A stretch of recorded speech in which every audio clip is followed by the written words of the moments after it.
নমস্কার, the power of astrology Sumanta ji Chowdhury আমার এই ইউটিউব চ্যানেলে আপনাদের সবাইকে স্বাগত।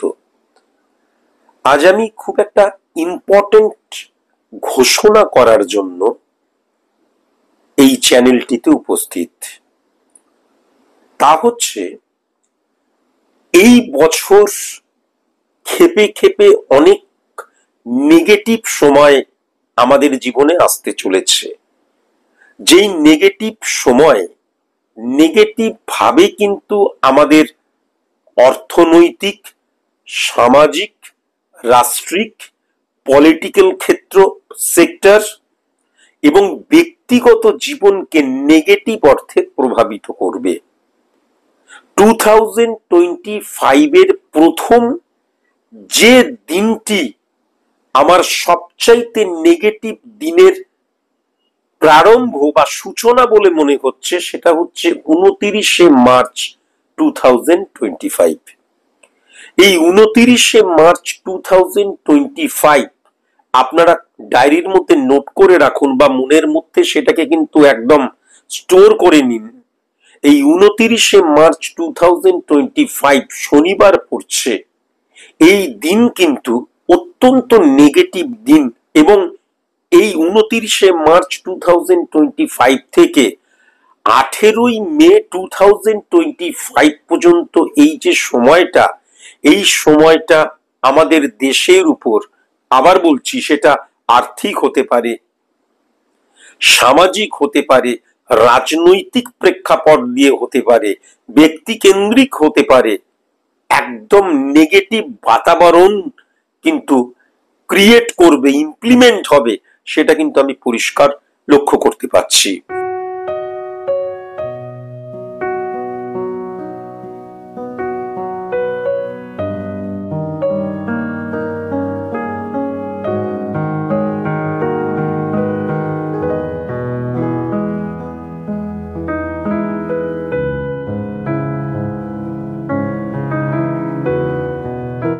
উনতিরিশে মার্চ 2025 শনিবার তিনটি ঘটনা মূলত ঘটবে। প্রথম ঘটনাটি হচ্ছে, শনিদেব বা শনি গ্রহ এই শনিবারেই কিন্তু কুম্ভ রাশি থেকে মীন রাশিতে পদার্পণ করবে এবং এই যে 12টা রাশির কালচক্র, সেই চক্রটি সমাপ্তই করবে কিন্তু নেক্সট 2.5 বছর মীন রাশিতে শনিদেব পদার্পণের মধ্যে দিয়ে। এটা হচ্ছে প্রথম। দ্বিতীয়, 29শে মার্চ 2025 সর্বপ্রথম 2025 এর অর্থাৎ এই বছরের সর্বপ্রথম সূর্য গ্রহণ আমি কিন্তু লক্ষ্য করতে পারছি। তৃতীয়ত, যেটা সবচাইতে বেশি নেগেটিভ ইনফ্লুয়েন্স ক্রিয়েট করবে, তা হচ্ছে এই যে ষট গ্রহ অর্থাৎ 6টি গ্রহ মীন রাশিতে এই দিন একত্রে বসে থাকবে। তা হচ্ছে চন্দ্র অর্থাৎ চন্দ্রমা, বুধ, শুক্র, সূর্য, শনি এবং রাহু। কিন্তু এর মধ্যে চন্দ্র, চাঁদ, মুন সে কিন্তু অস্তমিত থাকবে, শনি অস্তমিত থাকবে, বুধ অস্তমিত থাকবে এবং বক্রী অবস্থায় থাকবে, শুক্র সে কিন্তু বক্রী অবস্থায় থাকবে এবং রাহু এমনিতেই কিন্তু তার গতি বা তার পথ বা তার গমন বক্র হয়। সবচেয়ে বড় কথা, 29শে মার্চ 2025 এই যে শনিবার, এই যে শনিদেব বা শনি গ্রহটি কুম্ভ থেকে মীন রাশিতে পদার্পণ করবে, এই মীন রাশিতে আগে থেকেই কিন্তু সেখানে রাহু বসেছিল। যখনই শনি পদার্পণ করবে তখনই কিন্তু রাহু এবং শনির একত্রীকরণ শাপিত দোষ সৃষ্টি করবে। শ্রাপিত দোষও বলা হয়, শাপিত দোষও বলা হয়, অভিশপ্ত যোগও বলা হয়। এই রাহু এবং শনির একত্রীকরণ শাপিত দোষ সৃষ্টি করার জন্য অভিশপ্ত অবস্থান, প্রেক্ষাপট, সিচুয়েশন ক্রিয়েট হবে কিন্তু আমাদের দেশের অর্থনৈতিক, সামাজিক, রাষ্ট্রিক, রাজনৈতিক পলিটিক্যাল ইস্যু নিয়ে এবং ব্যক্তিগত জীবনে। এই শনি এবং রাহুর অবস্থান 18ই মে পর্যন্ত, 18ই মে 2025 পর্যন্ত কিন্তু থাকবে। তার কারণ 18ই মের পর আমাদের রাহু কিন্তু তার গতি যেহেতু বক্র উল্টো দিকে, তাই জন্য মিন থেকে সে কিন্তু কুম্ভতে পদার্পণ করবে।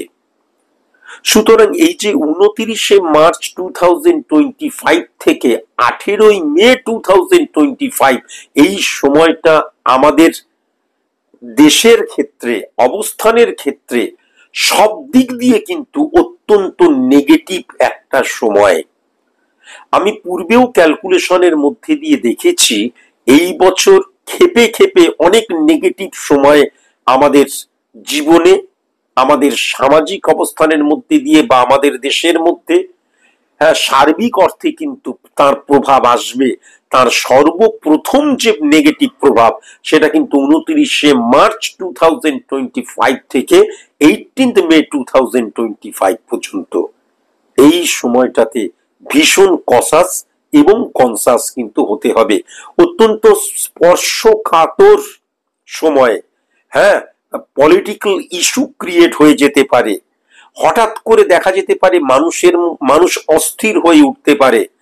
আর্থিক দিক দিয়ে নেগেটিভ ইনফ্লুয়েন্সের জায়গাও কিন্তু ভয়ঙ্কর ভাবে লক্ষ্য করা যাচ্ছে। ব্যক্তিগতভাবে মানুষ ভীষণ আনহ্যাপি হয়ে পড়বে, সেটাও কিন্তু মারাত্মকভাবে লক্ষ্য করা যাচ্ছে। এই যে 29শে মার্চ 2025 থেকে 18ই মে 2025 এই সময়টাতে কি কি পথ অবলম্বন করলে, কি ক্রিয়া করলে, কিভাবে চললে আমরা এই নেগেটিভিটি থেকে বেরিয়ে আসতে পারবো, এই নিয়ে পরবর্তীকালে অবশ্যই আমি ডিটেলসে আলোচনা করব। আজকের ভিডিওটিতে শুধু আমি এটুকুই বলতে চাইলাম, এই বছরের নেগেটিভ প্রভাব বা নেগেটিভ সময় সর্বপ্রথম শুরু হচ্ছে কিন্তু নির্দিষ্ট 29শে মার্চ 2025 অত্যন্ত নেগেটিভ দিন। আর এই 29শে মার্চ 2025 অর্থাৎ শনিবার থেকে শুরু করে 18th মে 2025 এই সময়টা কিন্তু অত্যন্ত নেগেটিভ। অত্যন্ত কসাস এবং কনসাস হয়ে না চললে এই সময় কিন্তু আমরা অনেক কিছু হারিয়ে ফেলতে পারি। আমাদের জীবনের মধ্যে নেগেটিভ প্রভাব আমাদেরকে একদম স্যাটিসফ্যাকশন বিহীন লাইফ লিড করাবে এবং আমরা প্রবল প্রতিকূলতার সম্মুখীন হব, এটা কিন্তু আমি পরিষ্কার লক্ষ্য করতে পারছি।